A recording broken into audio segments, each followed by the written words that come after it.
After nearly 3 years of brutal war, Ukraine's President Volodymyr Zelensky is now openly discussing demilitarized zones, a phrase that could mean peace or the beginning of a new and even more dangerous phase. Is this Ukraine's closest step toward peace so far? Or stay until the end, because the real consequences of this plan could change the future of Europe. For almost 3 years, Ukraine has been fighting one of the most intense conflicts of the 21st century. Entire cities reduced to rubble, hundreds of thousands killed or wounded, and a global audience slowly losing focus.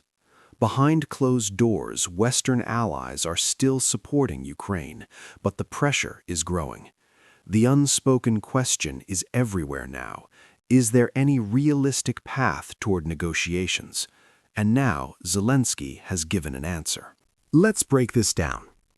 A demilitarized zone is an area where no heavy weapons are allowed, no active combat units are stationed, no military infrastructure exists. On paper, it sounds like peace, but in reality, it's one of the riskiest tools in modern warfare. Because once the weapons are gone, security depends on trust, and trust is rare in war. According to emerging details, Zelensky's updated peace proposal includes temporary demilitarized buffer zones, international observers and monitoring, security guarantees from Ukraine's allies, a phased reduction of active fighting. This is not surrender, and it is not a full ceasefire. It's a calculated pause. Zelensky is sending a clear message to the world. Ukraine wants peace, but not at the cost of its survival.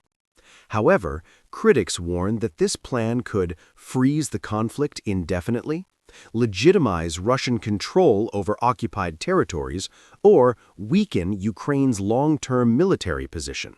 From Moscow's perspective, demilitarized zones could be framed as a victory. Why? Because Ukrainian firepower near the front lines would be reduced. Russia would gain time to regroup. Diplomatic pressure would shift onto Kiev. Russian media has already started pushing a narrative. Ukraine is admitting it cannot win on the battlefield. But is that reality? Or is Zelensky playing a deeper strategic game? Publicly, NATO leaders repeat the same line. Ukraine alone decides its future. Privately, Western capitals are nervous.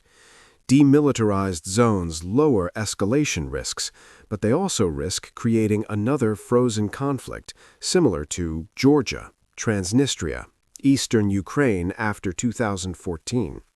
History shows one clear lesson. Frozen conflicts do not stay frozen forever. Here's the uncomfortable truth. If demilitarized zones fail, Ukraine may never recover from the consequences. Because once territory is neutralized, remilitarizing it becomes politically impossible. Any counteroffensive could be labeled aggression. International support could rapidly decline. This makes Zelensky's plan high risk, but potentially high reward. Peace or permanent loss? So, the real question remains, is Zelensky a leader courageously exploring peace, or a president forced by exhaustion and pressure into compromise? Are demilitarized zones a bridge to peace, or a delayed explosion? Comment below. Would you support this plan if your country were at war? Like the video, subscribe for updates, and share because this story is far from over.